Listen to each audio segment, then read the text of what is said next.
સાહેબો, મને ખાતરી છે કે મારો સાળો શંભુ મને બાવો બનાવી દેશે. લગ્ન પછી મારી બૈરી સુશીલાએ મને ખંખેરી નાખ્યો અને હવે આ મારો સાળો શંભુ રહી સહી બચતનું ઠેકાણું પાડી દેશે. જવાનું નામ જ નથી લેતો. રોજ સવાર પડે ને શું બનેવી લાલ, આજે કઈ હોટલમાં જશું?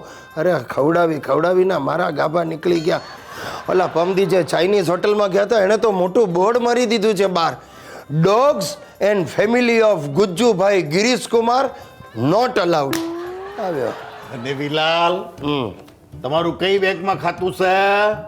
કેમ ધાડ પાડવી જ? હવે ખાતું ખોલાવું છે મારે. ઉધારિયા તારે હું ખાતા ખોલાવા છે? ગજવામાં ફદીઓ નથી, થાપણમાં શું મૂકીશ? હાથ રૂમાલ? એ બનવીલાલ, ગમે તેમ તો તમારો હાળો શું? એ જ ઉપાધિ છે. હું રોજ સવારે ઉઠીને ભગવાનને પ્રાર્થના કરું છું કે મગજની કઢીને લોહી ઉકાળા, એ દ્વારકા વાળા કોઈને ના દેતો આવા સાળા. એ બનવીલાલ, કુલ રહેવા દો હો. આ તો અમારી ભૂલ થઈ ગઈ કે અમારી લાખ રૂપિયાની બેન તમને દીધી. 25,000 પાછી આપું છું, જા લઈ જા. ગિરીશ કુમાર, અરે ચૂપ કર, તમે મારી આબરૂના લીરા ઉડાડી દીધા. હવે રહેવા દો. તમે ક્યાં અંબાણી કે અદાણી છો તો તમારી આબરૂના લીરા ઉડવાના છે. હવે ગામડે 40 વારની ખોયડી છે, કોક લઈ જાય તો શું કોણ ધજા ઉખાડી લેવાનું છે? જો એ સંભુડા, હવે થોડી તોય અમારી આબરૂ છે. આ તમને જોઈને તો ગામના કૂતરાએ ભડકે છે. એ તો ભાડાના ભડાકા. ક્યાં સોસાયટીના કૂતરા તમને જોઈને લોતિયા લેવા ઉપડે. એ તમારા પ્રતાપે સોસાયટીના કૂતરાઓએ હડકાયા થયા છે. હડકવા? હે ગિરીશ, તમને હડકવા ઉપડે? અરે તારું નખો જાય, મને શું કામ હડકવા ઉપડે? એ તો ઉપાડવોય પડે. આ સંબંધમાં everybody for love in war. મને ગાંડો કરી નાખશે. Everybody for love, everything is fair in love and war. આ તારી આવડી આણે અંગ્રેજીની પથારી ફેરવી નાખી છે. પથરી? હાય બનેવીર, તમને પથરી થઈ છે? એ મારી માં છે ને મસ્ત મજાનો કાઢો બનાવે છે. એ 15 દાડા હળંગ લેશો ને સાપ સાફ જ કરી નાખશો તમે બંને મળીને. મને હું ત્રાસી ગયો છું. તમને કહી દઉં છું, આજે ને આજે મારું ઘર છોડીને જાઓ.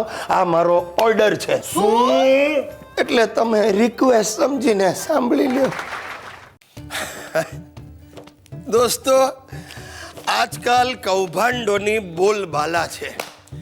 સાહેબ, કોઈક નવું કૌભાંડ આવે ને લોકોમાં ગરમાટો આવી જાય. અને જો છાપામાં કૌભાંડના સમાચાર ન હોય ને તો લોકોના મૂડ ઉડી જાય. અરે મારા બાપુજી તો આમ છાપામાં એકાદ સમાચાર પણ કૌભાંડના છાપું પછાડે. ચાલો કાંઈ વાંચવા જેવું નથી, આ છાપું બંધ કરી દો.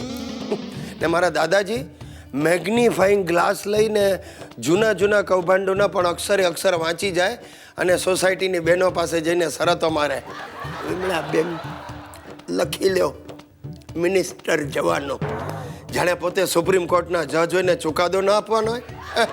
અરે અમારી ઓફિસની નીચે આવેલા પાનના ગલ્લે તો જાણે દેશ આખાના જાણકારો જ ભેગા થયા હોય. એક જણ કે બસ આ કલમાડીએ મિનિમમ 200 કરોડ તો ખાધા જ છે. ત્યાં વળી બીજો ટાપસી પૂરે, બોસ અંદરની વાત કહું, 2Gમાં 400 ચવાઈ ગયા, 400 કરોડ ગોન. અરે ભાઈ, તે કોઈ દિવસ જિંદગીમાં 400 રૂપિયા જોયા નથી અને વાત એવા કોન્ફિડન્સથી કરે જાણે કૌભાંડની રજ જાણતો હોય. અરે આટલું જ નહીં, અમારો પ્યુન નટીઓ પણ આમાં જોડાય.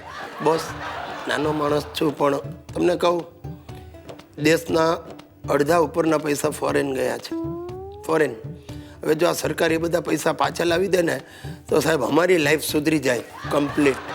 અરે આ બધું છોડો, મારી બૈરી સુશીલા પણ મોટી કૌભાંડકારી છે.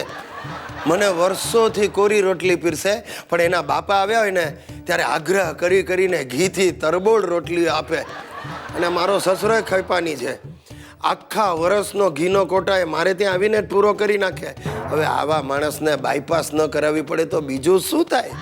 આવા નાના મોટા કૌભાંડ તો હવે મને કોઠે જ પડી ગયા છે.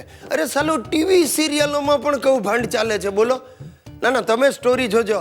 હિરોઈન પ્રેગ્નન્ટ થાય, એને 2-4 વર્ષે બાબો આવે, ત્યાં સુધી વાર્તા લંબાવે કરે, એટલે પછી બાબો આવે ને રાતોરાત બાબો મોટો થઈ જાય તો એ મા બાપ હતા એવા ને એવા લાલ બુંદી જેવા. હવે આ સાલું કૌભાંડ નથી તો બીજું શું છે? હશે ભાઈ, લોકોને ગમે, લોકોને લાગે સાચું, આપણે શું કામ બોલીને બગાડવું? હવે આજના છાપામાં પબ્લિક વોટિંગ આવ્યું છે કે ટીવીની મોસ્ટ પોપ્યુલર પર્સનાલિટી એટલે હું, ગુજ્જુભાઈ ગિરીશ કુમાર. હવે તમને તો આ કૌભાંડ જ લાગશે ને.